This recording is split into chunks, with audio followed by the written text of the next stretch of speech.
What place is overrated to visit?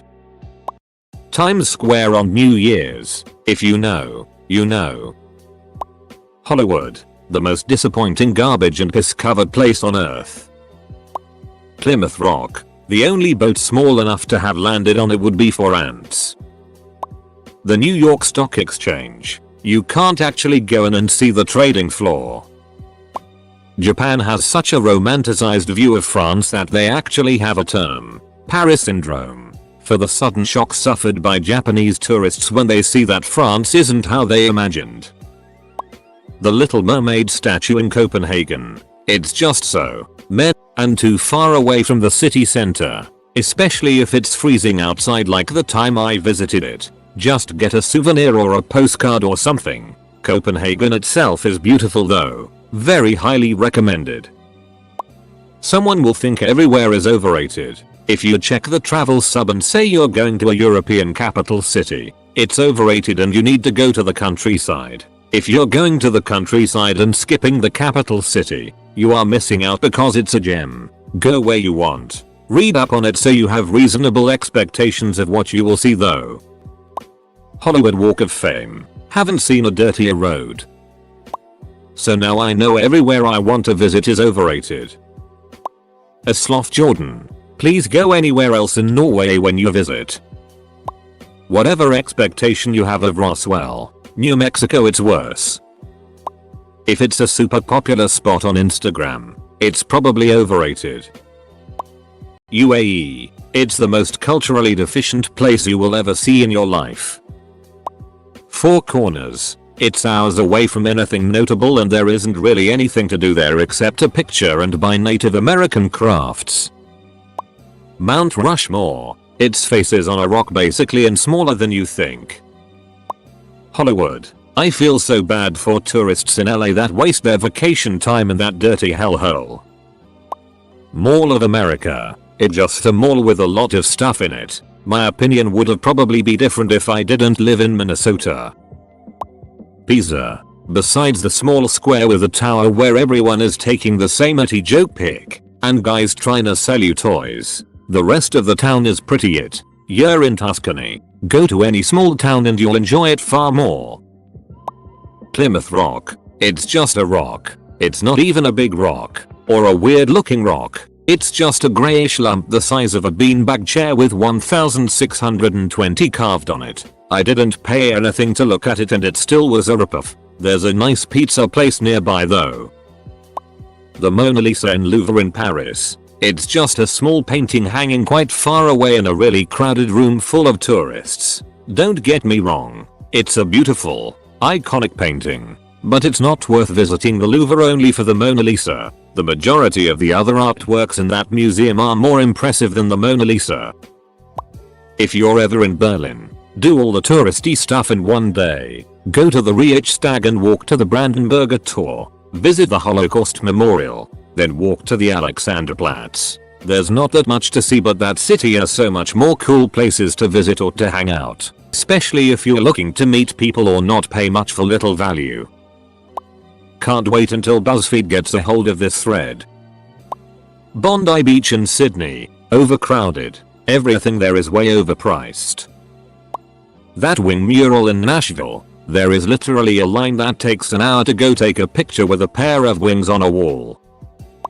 If you're in Dublin, stay away from the Temple Bar area. It's ridiculously overpriced and is not at all what a real Irish bar is like at all. Definitely Mallorca. I'm German enough. I don't want to hear 90% German on holiday in Spain as well. The quieter, less central parts of Mallorca are gorgeous, especially for snorkeling and diving. But the Playa de Palma, or at least that part, is horrendously German lol.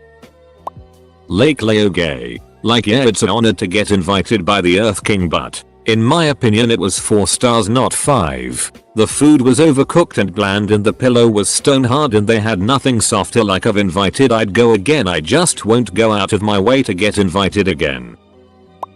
Times Square for sure. Although it's cool to see all the lights, it's honestly just glorified ads everywhere you look. There's nothing really special about Times Square. Lots of people, chain restaurants, subpar quality food, Lots of homeless people on the streets, and random people trying to sell you stuff as you walk by. Brussels. If you're in Belgium, visit Ghent and Bruges. Bali. It was beautiful 10 years ago, but now it's been ruined by influencers. The 7 wonders of the earth. Venice. Anywhere that's being destroyed by tourism.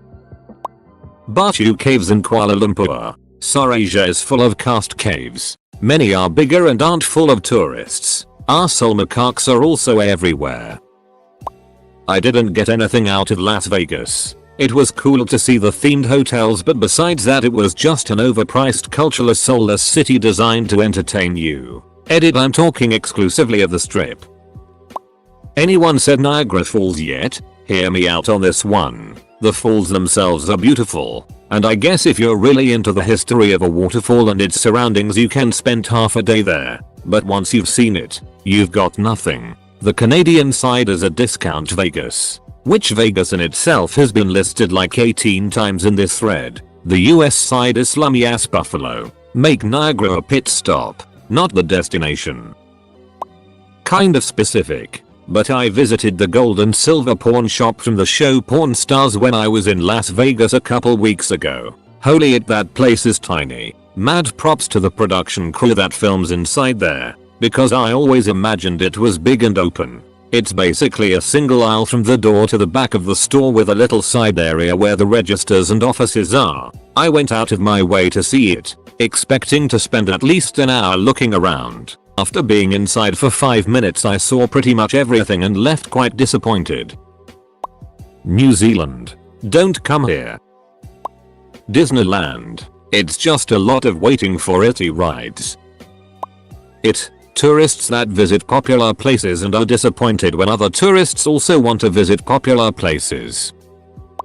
I live in Vancouver, Canada, and there is a place called Capilano Suspension Bridge. It sounds good but is overpriced and loaded with people. Edit. I'm trying to say that the place is great but not when there is so many people. A good alternative, that PPL agree with, is Lynn Canyon, which has less people and is free. South Beach, Miami. Overpriced bars and clubs. If you're a dude and you don't have a fine group of women with you, be ready to drop serious cash for a night out if you're there. There are better beaches up and down the coast that won't force you into the terrible traffic and parking SB has. Really only worth it when you had to pay respects to D-Wade the God.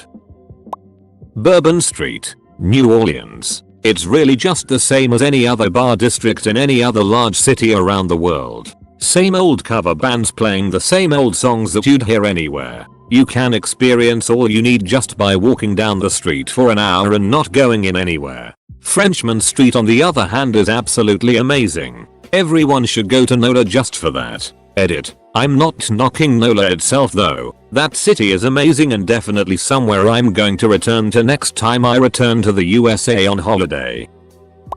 Toyosu Fish Market. The one that replaced Tsukiji as the fish auction central of Tokyo in 2018. You get to watch the auction process, but only if you go early in the morning, and even then, only through small glass windows 2 stories above the auction block. If there are more than a couple dozen other visitors, you will not be able to see anything. As for a Toyosu dining experience, you're better off eating sashimi and sushi literally anywhere else in Tokyo or in Japan. They mark up the prices at Toyosu more than 300% and claim that these are the original sashimi houses that have been serving fresh fish for generations. Yet the quality is no different than any other restaurant, and the wait times are more than an hour as each shop only has room to seat about 10-15 patrons per shop at a time.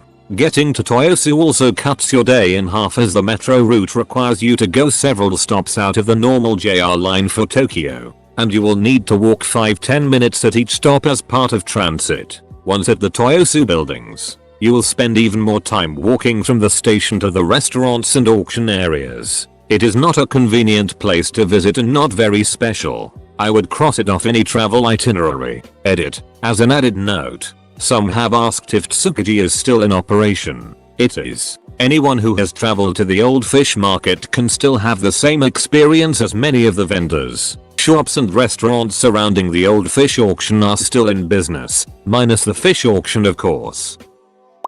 As a tour guide in Paris, here's my time to shine and help you save time and money. Avoid Paris in June and July. August, September is best. May comes in second. Always book your skip the line tickets online before going to a landmark. Nothing in Paris is worth waiting 3 hours in line. Instead, go drink some wine and eat some cheese plus baguette in a nice park or by the river. Edit. Also, if you want to be sure to never stand in line, whether you have STL tickets or not, do show up early, like 30 to 45 minutes before a landmark opens. That way, you are almost guaranteed to get in easy. You do have to wake up earlier, though. I am adding things about safety and etiquette in an answer below since this post is too big. Louvre. Mona Lisa isn't worth waiting hours and is only one of the several Da Vinci we have. Currently and until December 2019, the Mona Lisa is in a small room with up to 100 minutes queuing time to see it. There are 34,999 other pieces of art on display in the Louvre, which is more than 10 miles of tunnels and covers 9,000 years of human art. Also, if it's your first time in the Louvre, get yourself a guide or get ready to lose yourself in the museum and be frustrated. But it's also part of the fun, I guess. Other option would be to get the Nintendo DS Interactive Map Plus audio guide. I feel magnanimous, so I will also add this Louvre Extra Fast PDF that I created for people who just want to hit the highlights in the Louvre without having to deal with the map. Read it and follow my instructions. Also, Louvre has night openings on Fridays till 21.45. Avoid the crowds, or say, it's awesome, but not worth standing in line for up to 90 minutes in June. Buy the skip the line. Better with a guide but not as critical as in the Louvre. Audio guide available, or say has night openings on Wednesdays till 21.45. Same. Catacombs. Buy the skip the line. I adore the Catacombs tour. In fact, it's my favorite to give, but nothing down there is worth waiting 2 hours in line. Also, if you get a guide, you get access to a VIP section with cool carvings and a chapel. Audio guide is option number 2. Invalids plus War Museum. Only worth it if you love Napoleon stuff and or war history. There's a lot of that. No need to buy skip the line as the museum is almost always empty. Pompidou Center. If you love modern contemporary art, go ahead. It's amazing. If you don't, forget it. They have also excellent temporary exhibitions, so check them out. Do buy the skip the lines. Picasso Museum. If you like Picasso, yes. If not, no. The museum has a nice collection, but make sure to visit the website to see if everything is open or not, cause they move stuff often. Usually, no need to buy skip the lines. Marmot and Monet Museum. If you like Monet, knock yourselves out. It's amazing. If you don't, forget it. No need to book the skip the lines. Palais Garnier Opera House. Yes. Worth is for the visit. Ceiling by Chagall. Opens 10 AM. Buy the STL tickets. They also have ballets and they sell last minute tickets for people on a budget. Père Lachaise Cemetery. Yes. You should see it, and not just for Jim Morrison's grave. But I say book yourself a tour, since you will get so much more out of it and you will more easily find what you are looking for. Some are even free. This is so much more than a cemetery. I love to hang out there on sunny days since it's so peaceful. The official website has a map with GPS coordinates. It is much more useful than any of the paper maps I have ever seen of the cemetery. Notre Dame, Io. St. Chapel. Absolutely worth it, but the lines can be huge in June.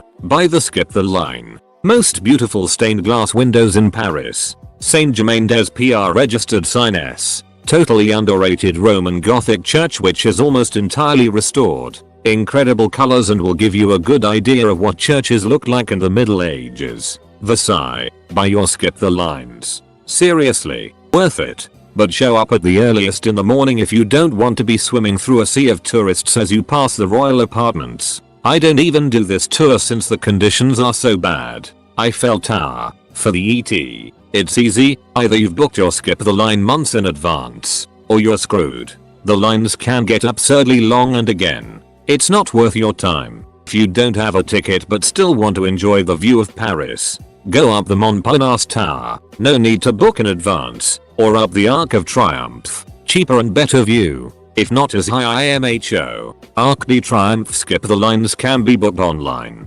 Don't eat at the restaurants up there. You'll pay for the view, not for the food, as some people have suggested. Yes, you can take the stairs to reach the second floor. It's cheaper and there are usually fewer people queuing. That being said, right now in season there's still a ton of people in line at both. Plus, if you want to get to the summit, you still have to queue at the second floor to reach the third. Here's my final advice for the ET: if you don't have pre-booked, get there early, like 45 minutes before opening time on a weekday. Aim for the stairs and buy out ticket. Stairs plus summit. Go straight up to the third.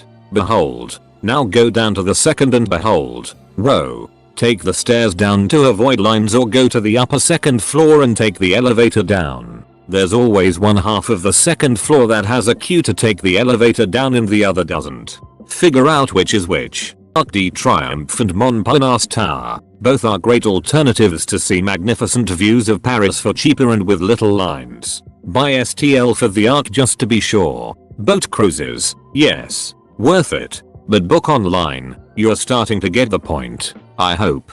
Get the Vedettes du Pont Neuf. Their boats are smaller and you don't feel like an ant. All the companies show you the same stuff and the cruises are all 1 hour long. Do not book a dinner on the river. The food is itty. If you do want a decent dinner on the river, you'll have to go to an expensive company like Yacht de Paris. But they're pricey.